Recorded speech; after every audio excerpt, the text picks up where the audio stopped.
problem with a good conspiracy theory is that inevitably somebody blabs. However, as we continue Know Your Top 5 Billo and Goldie Left-Wing Smear Merchants Week with our guest Markos Moulitsas, number 3, the Daily Kos, there is the surprise in our third story tonight, a left-wing conspiracy so well policed that it includes Rachel Maddow, David Schuster, the New York Times, and me, and I only found out about it this morning from a right-wing blog.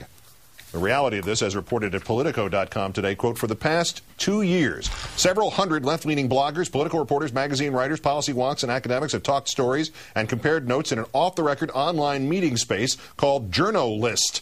Proof of a vast liberal media conspiracy? Not at all, says Ezra Klein, the 24-year-old American prospect blogging wunderkind who formed Journalist in February 2007. Basically, he says, it's just a list where journalists and policy wonks can discuss issues freely. Other so-called J-listers also commented to Politico, characterizing their exchanges in a similar fashion. But from the right-wing blog, RedState.com, and a man named Eric Erickson comes this.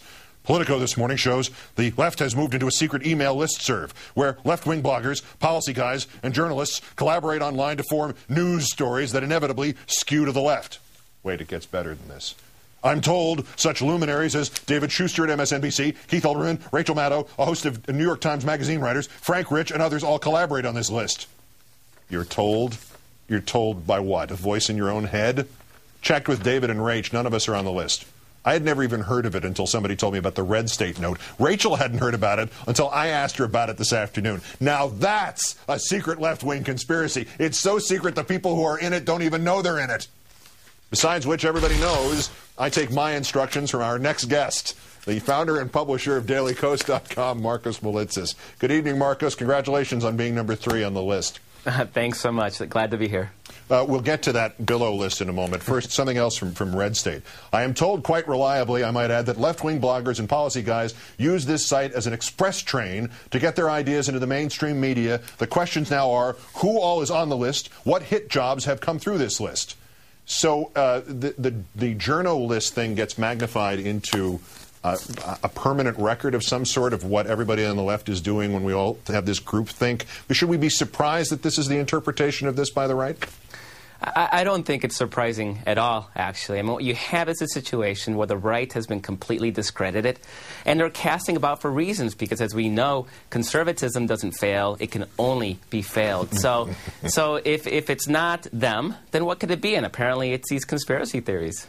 So is that the same sort of thinking that it must be failed, that there's some trickery involved if the conservatives don't win, that got you number 3 on the O'Reilly-Goldberg list? Or, you know, do you actually deserve to be there, and have you already, in fact, celebrated your success? Well, I always celebrate. I mean, I looked on... as O'Reilly attacked you for years and turned you into this ratings powerhouse on MSNBC, so I thought, you know, I could use a little bit of O'Reilly love. So I'm glad that he's actually delivered some of that. But, you know, I think there is a conspiracy, and it goes like this. You know, I wake up in the morning, and I check out YouTube clips of Bill O'Reilly screaming at his audience, and I see Glenn Beck crying on his show, and I think, and I go on my blog, and I write, did you catch these idiots last night? And then somebody else, this is very nefarious, somebody else also sees those clips, and they also write about what a bunch of morons Fox News is featuring that night. And suddenly you have, I guess, some kind of collusion. I mean, it's all very insidious. Yeah, at no point is the actual shock of the event, these, you know, perpetual repetitions of the Hindenburg disaster that we see. At no point are these credited as being part of this equation. But there is another possibility here, isn't it? That there is an assumption that there is a left-wing conspiracy because there has in fact been a right-wing conspiracy, that there are talking points that used to come out of the White House, obviously not anymore, but that entire news days were built around this little cheat sheet that several guys put out, one of them being John Moody at Fox News, and they all followed it like it was the tablets with Moses coming down from the mountain. Yeah, absolutely, and I don't begrudge them for doing that. They've been very effective for decades of pushing out this conservative message to the masses by being on message and unified in pushing out that message across various media, radio, television, the internet, and so on. So I totally see this as a case of projection.